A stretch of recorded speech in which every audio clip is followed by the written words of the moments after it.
जीव लावावा आईबापाला. कसं राहावं? नाही महाराज, आपण बंगले बांधितो 5 लाखाचा, 10 लाखाचा, 20 लाखाचा बंगला, आणि त्याला नाव मात्र छाया, पित्र छाया, नानाची पुण्याई, काकीची पुण्याई, आणि ज्यांची पुण्याई ते बंगल्याच्या शेजारी पडक्या शेडमध्ये कांद्याच्या चाळीत खोकलत पडला. नानाची पुण्याई. अरे कशाला तुमचे ते बंगले आग लावायला? नाही महाराज, कर्म चांगले करा महाराज. कर्म जर तुमचे चांगले असेल ना महाराज, बस. कारण महाराज, तुमच्याकडे किती पैसा आहे, तुमच्याकडे किती प्रॉपर्टी, तुमच्याकडे किती बँक बॅलन्स आहे, तुमच्याकडे किती ज्ञान आहे, काही नाही महाराज. शेवटी कर्म हिशोबाला आल्यावर याचा काहीच उपयोग होत नाही. कारण शेवटी हिशोब कर्माचाच होतो. कर्मे दशरथ वियोगे मेला, कर्मे श्रीराम वनवासा गेला, कर्मे रावण क्षयो पावला, वियोग घडला सीतादेवी. कर्म फार गरजेचं आहे. म्हणून लक्षात घ्या, आयुष्यामध्ये तुम्ही आल्यानंतर आईबापाला जीव लावणं फार गरजेचं आहे. आईबापाला जर तुम्ही जीव लावला नाही महाराज, काही उपयोग नाही, काही नाही हो. हे जाणार आहे, हे सगळं शिल्लक आहे. पण आपल्याला ज्यांनी जन्म दिला, ज्यांनी हे जग दाखवलं, त्यांच्याप्रती आपण आस्था ठेवली पाहिजे, निष्ठा ठेवली पाहिजे. आणि खरा प्रवास माणसाचा मेल्यानंतर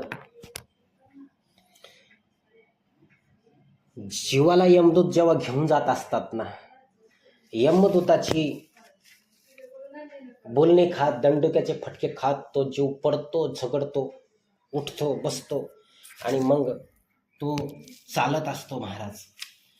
एक गोष्ट लक्षात घ्या, उठतो, बसतो, झगडतो, असंख्य यातना होतात त्याला, तो चालत असतो. पण सौम्यपुरामध्ये त्याला मुलाने अथवा नातवाने आदरपूर्वक दिलेल्या किंवा रीतीनुसार केलेल्या श्राद्धाच्या बदली पिंडाचं जेवण मिळतं. ते खाऊन तो पुढे चालतो आणि तो त्या ठिकाणी सौर्यपुराकडे जाण्यास निघतो. त्या सौरपुरामध्ये कालरूपी जंगम नावाचा राजा आहे, आणि त्या राजाला पाहून या जीवाची भीतीनं गाळण उडते व काही काळ मुक्काम करावा इथं त्याची इच्छा होते.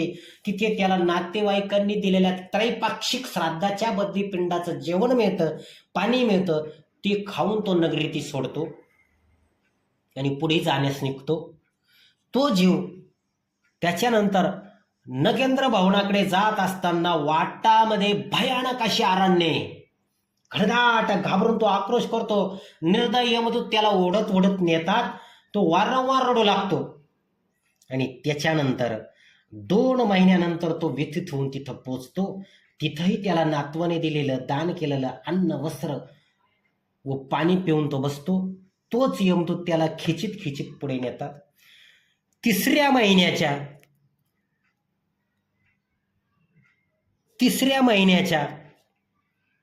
महिन्यात तो गंधर्वपुरात पोचतो. तेव्हा 3ऱ्या मासिक श्राद्धाचे पिंड व पाणी खाऊन तो पुढे चालतो. 4थ्या महिन्यात तो शैलागाम नगरात जातो. तिथं त्याच्यावर शिळा व पाषाणाचा मारा होतो. 4थ्या मासिक श्राद्धातील पिंड खाऊन त्याला बरे वाटतं. तो पुढे चालून 5व्या महिन्यात क्रौच नगरात पोचतो. तिथं 5व्या मासिक श्राद्धाचे पिंड खाऊन तो क्रूरपुरात जातो. निघाल्यापासून 5.5 महिन्यांनी तो तिथे पोचतो.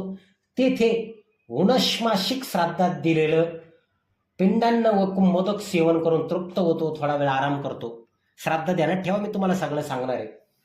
5.5 महिन्यांनी 19 मासिक श्राद्धातले पिंड खातो, आराम करतो. घटकाभर आराम करून तो दुःखी होतो. कापत कापत तो ते नगर सोडतो. मग तो विचित्र भवन नगरामध्ये जातो. तिथं विचित्र नावाचा राजा आहे, आणि तो यमाचा धाकटा भाऊ आहे. आहा, त्याला पाहून तो पळायला लागतो. पाळता पाळता नदीच्या किनारी येतो. तिथं वैतरणा नावाची नदी, नावाने नाव घेऊन तिथं त्याच्या समोर येतात. त्याला विचारतात, अरे जीवा, हे नाव तुझ्याकरताच आणलेली आहे, तुझ्या पाठीशी काही पुण्य आहे का? आणि पुण्य असेल तर तू या नौकात बसू शकतो व ही प्रचंड वैतरणा नदी पार करू शकतो. पुढे त्याला ते सांगतात, दानाचेच दुसरे नाव आहे वितरण. आपण वितरण करतो, दानाचे दुसरे नाव वितरण. आणि ते पुण्य असेल तर ही नदी तू सुखाने पार करू शकतो, म्हणून तिला वैतरणी असे म्हणतात.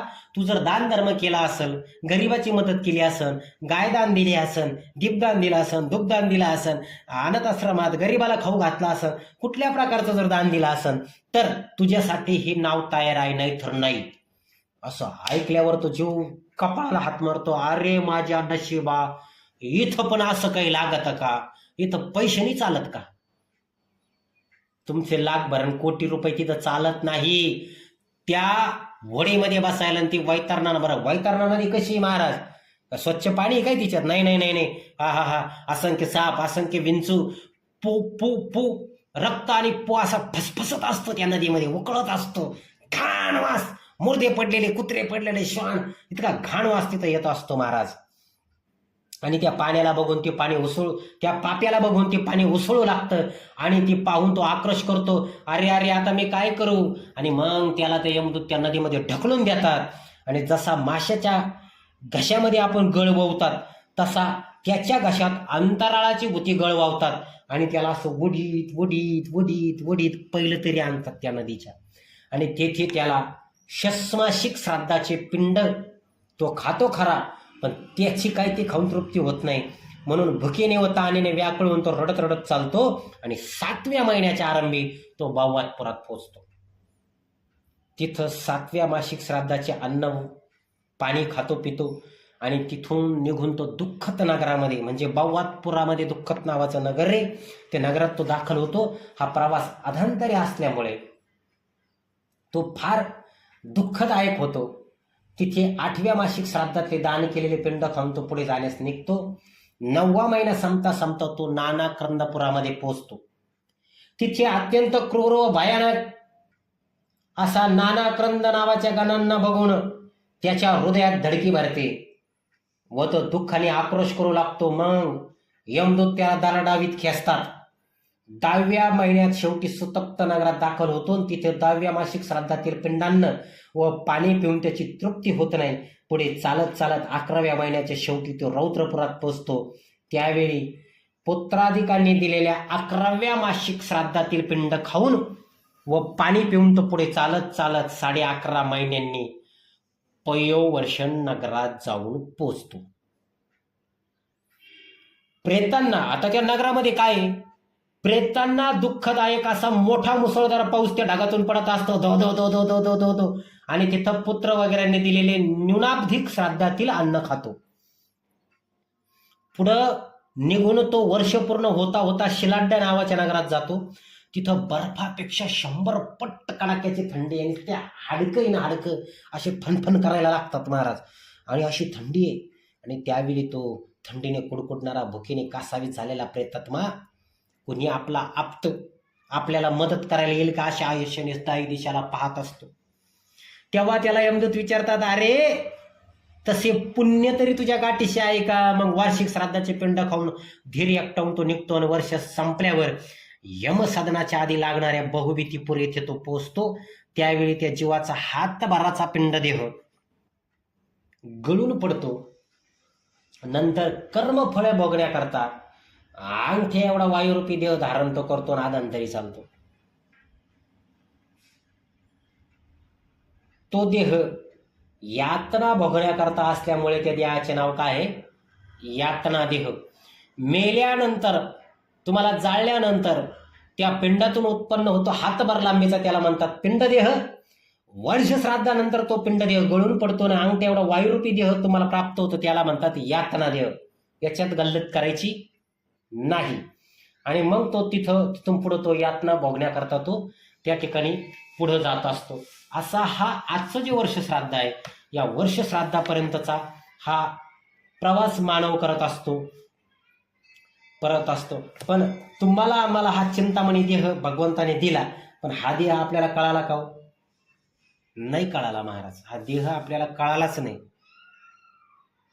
एक उदाहरण तुम्हाला सांगतो. एक मेंढपाळ होता, मेंढपाळ. आणि तो मेंढ्या आणि शेळ्या वळता वळता त्याला चिंतामणी सापडतो, पण तो न कळाल्यामुळे तिनं ती आपल्या आवडत्या शेळीच्या गळ्यात बांधलं. तिची आवडती शेळी होती, तिच्या गळ्यात बांधलं ना असं चक चक चक चक करायचं. शेळी अशी दिसायची रुबाबदार, ती पण एकदम भारी मस्त चरायची. आणि एक दिवस शेळ्या चारत असताना एक रत्न पारखी त्या रस्त्याने जात होता आणि तिने त्या शेळ्या, त्याची शेळी उठावदार होती. आता उठावदार माणसाकडे टपकन लक्ष जातं बारा, ते शेळीकडे त्याचं लक्ष गेलं. तिने पाहिलं, अरे हिच्या गळ्यात चकाकणारा जवळ गेला, पाहतो, अरे तो ओळखतो, अरे हा तर चिंतामणी. तो त्या मेंढपाळाला म्हणाला, शेळीच्या गळ्यातील दगड 10 रुपयाला देणार का? तो जरा बुद्धू होता, तो म्हणाला बायकोला विचारून सांगतो. बायको हुशार होती तिची. संसारात माता मावल्यांनं दोघं हुशार असून चालत नाही, भांडणं होण्याची शक्यता असते. हा, दे दनादन, दे दनादन, दे. दोघं जर एकदम तापड स्वभावाचे असेल तर भांडणं होतात, आणि दोघं जर बुद्धू असेल तर संसार रसा तळाला जातो. म्हणून एक हुशार आणि एक बुद्धू असावा लागतो. जसं टांग्याच्या शर्यतीला घोडा बैल आपण लावितो, हा, एक तर बैल चपळा असावा लागतो आणि तो घोडा चपळा असावा लागतो. दोन्ही मंद असेल तर हारत. एक जर सळसळा असेल तर तो एकटा वडून नेतो महाराज.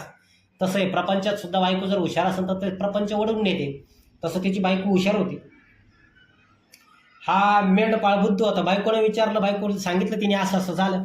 बायकोने विचारलं, ती किंमत कोणी केली म्हणे. पण तो माणूस होता. ती बोलली, बरं बरं पाहू म्हणे. ती माणसाला ती बोलली, ते आम्हाला काय 10 रुपयाला द्यायचं नाही बाई, तुम्हाला 100. ती म्हणे नाही नाही, 500 नाही, 1000 नाही, 10,000 नाही, द्यायचंच नाही म्हणे. तिने ओळखलं, दाळ मी कुछ काला आहे, हा एवढी रप्पा किंमत वाढ राहिला. शेवटी बायको मेंढपाळ म्हणाला, आता बाई आम्हाला म्हणे द्यायचंच नाही. रत्न पारख्यास त्यांच्या आज्ञानाची कीव आली व तो बोलला, हा चिंतामणी म्हणे सामान्य नाही, यापासून पाहिजे ते मिळेल. पण त्याचे महत्व तुम्हाला कळालं नाही, ते म्हणून तुम्ही शेळीच्या गळ्यात बांधला. तू का म्हणे चिंतामणी शेळी गळा पाहावे अवकाळा म्हणून या.